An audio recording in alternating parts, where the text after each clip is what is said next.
Scholarship covers your tuition fee and also give you living stipends. And if you look at this section, you are going to have access to 35,000 per annum, right? So if you do your calculation very well, you know what you'll be getting every month, and your tuition fee covered, right? And also your single overseas student, it will also be covered if you're applying to this today. If you scroll down, you're going to see this is for period of 3.5 years with the possibility of one extension. Maybe you have programs that span into 4 years, right? Then you can still get this. Number award may varies, okay, which means there's no stated amount, numbers of funding that will be awarded or to the number of students that will be awarded to.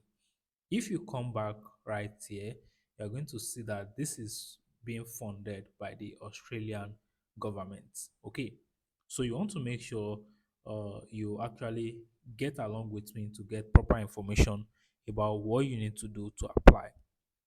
If you look at this section, we have to check through the eligibility requirements, right? And after that, you then need to actually look at the available projects that you can apply to. Before we look at how you can actually apply, let's quickly take a look at some of the eligibility requirements that you need to make sure you follow along with, right? So if you are looking at this section right now, you can see some information right here. But before you start looking at all these requirements, you need to take a look at this section because the information that we have for domestic students is actually different for international students. So you need to click on this link that say change. So when I click on that, you see this pop up, right? Then you need to click on this. Okay. So I'll change to international student. Then every information we are seeing here now is majorly for international student. Okay. For the academic entry requirements, you have to prove you have or you are prepared for your PhD study, and you do this by showing that you have completed some research experience, you have completed an approved university degree, and also meet the English language requirement. There's not so much to actually prove here because once you have your bachelor, you have your master's, you can actually use that to prove your university degree. And if you are coming from a country where the language of instruction has been in English, then you might also want to get a letter just to give you more chances. Okay. Then also your research experience during your master days, then you also want to put this into play right here. So here we have things you need to also follow. If you are going to apply to this, you must not have graduated for more than 10 years, which means you graduated lesser than 10 years from now and in an area that is relevant to your proposed PhD project. So we're going to be looking at some of the PhD projects that are available, right? And you also need to the following approved degree. Like I've said, you need your uh, master degree certification and also bachelor degree for an approved university with at least honor class 2A, that's like 2-1, right? Or equivalent. Okay. So I've just given you a brief overview of everything you need to know. The bachelor degree plus at least 2 years of relevant research experience, including research publication. Okay. So here you can find information about the research experience you need to provide, right? Bachelor or master degree, right? So you can actually go with it. As at the time you are submitting your application, you can actually provide documents for your bachelor or master, right? But you must make sure that you actually work or you are almost to the stage of completing your masters as well. You will need to include your portfolio and also your scholarly papers, right? Which include the substantial contribution as an author appearing in a recognized academic journal. Maybe you've worked with some people on some publication, so you can include all of this. Okay. Then also your portfolio. So I've mentioned that already. Demonstrable industrial work experience where you can demonstrate that you have planned and executed projects. So all of those are things that you need to know. Then the student visa information, these are things you need to know. So I don't want to take much of your time. I want this to be brief enough. Okay, there are ways you can meet our English language requirements. If you sit a test, the following scores are actually needed, right? So if you sit for the IELTS, the TOEFL, right? So these are what is acceptable. Okay. If not, then you need to prepare yourself again.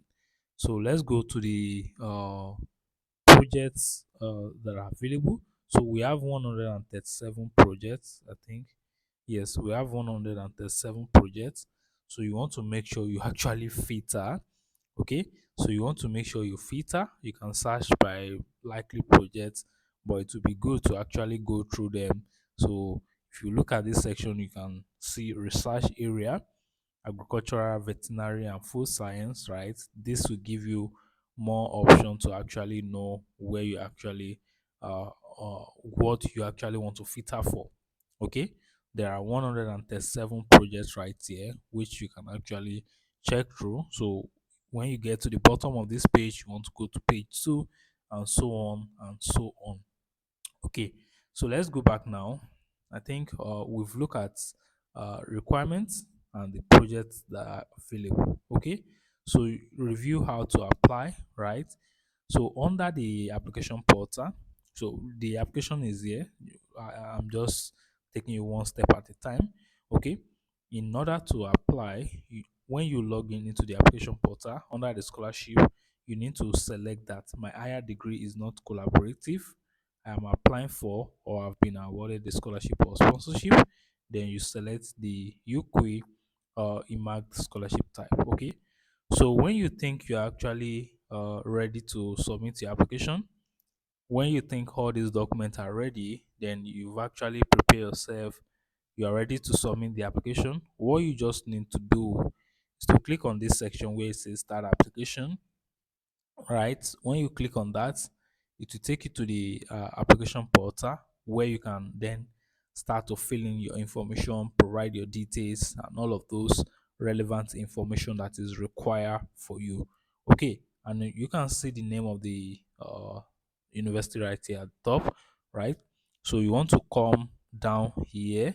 So, uh, the first time you want to click on register and apply.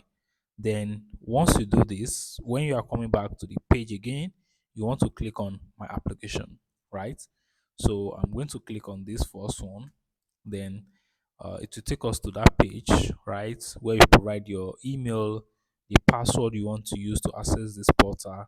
Then you click on continue, you verify your email, you click on starting your application. Then from there, you can actually provide your personal information, your academic history, all of those documents that you require. Then you can submit your application. This is just basic information you need to know. You can also go through the portal yourself, and you can see this link right here, which you can use to get across to them if you have any other question, right? So if you think you have any other question, you can actually click on this link, then send email to them. Okay, so drop your question, share this video. I hope you get value in today's video. Remember, if you are applying to this and you are being selected, you can actually get your tuition fee being paid, then also get 35,000 living stipend annually. Okay, so if you come to the top right here, you can see the name of the fellowship right here, Fellowship Support Scheme Scholarship. And if you scroll up, you can also see the name of the university right there. Okay, so till then, I'm going to catch up with you again. Thank you very much for watching.